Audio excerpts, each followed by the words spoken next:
Hello YouTube, this is Darkon633, and today I'm bringing a review of something I actually haven't reviewed on my channel previously. I did get a hold of the Achilles model, which was released earlier, I think if I remember correctly, last year, but unfortunately the figure is not the best in the world, and it kind of falls apart a lot and so on, so even though I liked the Achilles, it just kind of wasn't reviewable because of how loose the parts were.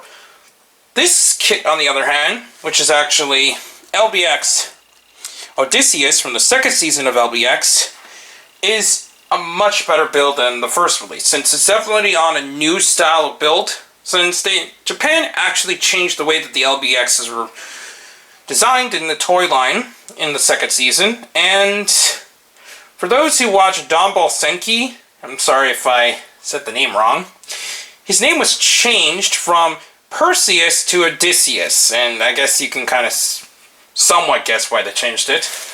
But anyways, we'll take a look at the box, which is a pretty cool SpruKit box. I really like the design of these LBX boxes in America. Obviously the Japanese ones are a lot better since they have a better artwork design and profile shot of each of the figures, and they're supposed to replicate the ones actually featured on the show, while these are just pretty much a product-based design. Shows LBX here and SpruKits and so on. It shows that it also has another figure in line from the second season, which I'll be getting at one point. And it's pretty cool, I guess, look throughout there. But anyways, we'll take the box to the side and take a look at Odysseus. Now, Odysseus really features a high amount of articulation, and they definitely did a better job designing this one, since parts really don't pop off at all, really, on this one. And the joints just really work more towards it. The only thing I don't like, once again, which I obviously didn't mention since I didn't review Achilles, is that the cape piece is made out of a paper material. So this piece can be damaged quite easily. It can rip apart and so on very easily. So I guess those who are definitely better in customization than I am could maybe change it into a cloth cape and so on and attach the back there. His head is on a double ball joint, which allows full movement there, and it can bend forward and back due to the joint and the way that it's designed. His shoulders are on ball joints, but you kind of need to be careful. Even though the pieces don't pop off that much, the shoulders tend to be a little finicky if you're not careful, since it's on a very strange way that it's designed. It's still pretty cool, but it does have a little bit of problems of it popping off sometimes. And these back pieces are on ball joints, which allow full movement. He does have a good elbow joint. It can swivel 360 in two parts, since it's got another swivel up here and at the lower part of the elbow. So that's really cool. And his hands are on ball joints, but due to the large weapons and the way that the fists are designed in general, there isn't a whole lot of movement you can get there. He does have waist articulation, which can swivel 360, but that's about it. Doesn't have any other movement there. Does have fully jointed hips, and these pieces can bend out, so you can kind of bend it further if you so wish to, but it can only bend around that far. He does have a swivel here, but there isn't a lot of movement you can get just because of these large pieces here. And his feet are on ball joints, so allows full movement, and it can bend at the knee there. It can swivel a little better with the knees bent. So that's pretty much it for Odysseus. It's a pretty nice design. I really like the design of it on the show, and I was really surprised to see it at Toysrus the other day.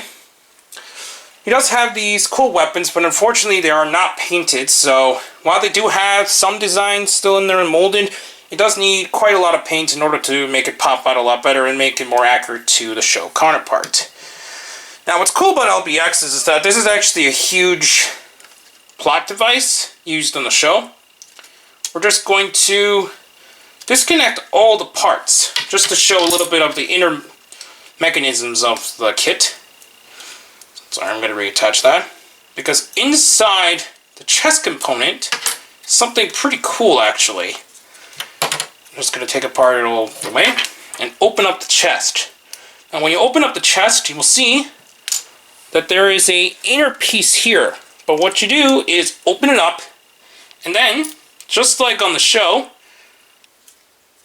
there's a chip inside. Obviously in the show, these things are actually robotics, since they actually move and so on using special devices, which I can't remember the name at the time. But these are these mod chips which are used on the show.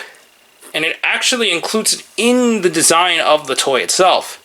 While it is just a piece of plastic with a sticker, it is really cool that the figures do indeed feature that. So it's pretty accurate that these toys actually have that feature. We're just going to put the figure back together. So it does have a very huge resemblance to the way that Gundam or Gunpla kits are built, but it's a lot more simple, and I think kids will have an easier time building these than any of the major Gunplas, maybe in the high grades, master grades, and so on, especially master grades. But it's really not too complex, and the plastic trees are pretty easy for the parts to remove from them. So I think this is a really nice toy for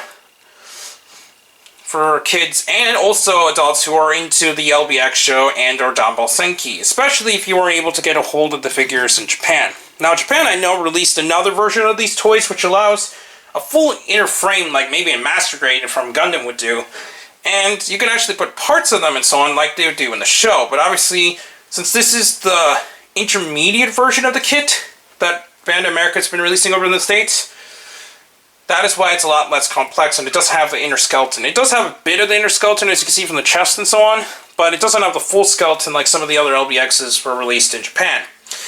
But other than that, I still think it's a really sweet release of the Odysseus, and it's kind of a shame they didn't release anything past 4 kits from the first season, since there was a lot more characters they could have brought over.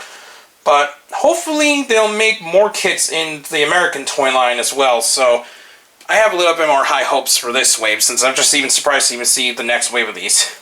But anyways, please comment, subscribe, and check out Hirotaku and the Gideon blog news once it reopens. Also, please check me on Twitter under Darkon633, and please check down the other channels down below, including the W Podcast and more. For now, I'll be seeing you too. Bye.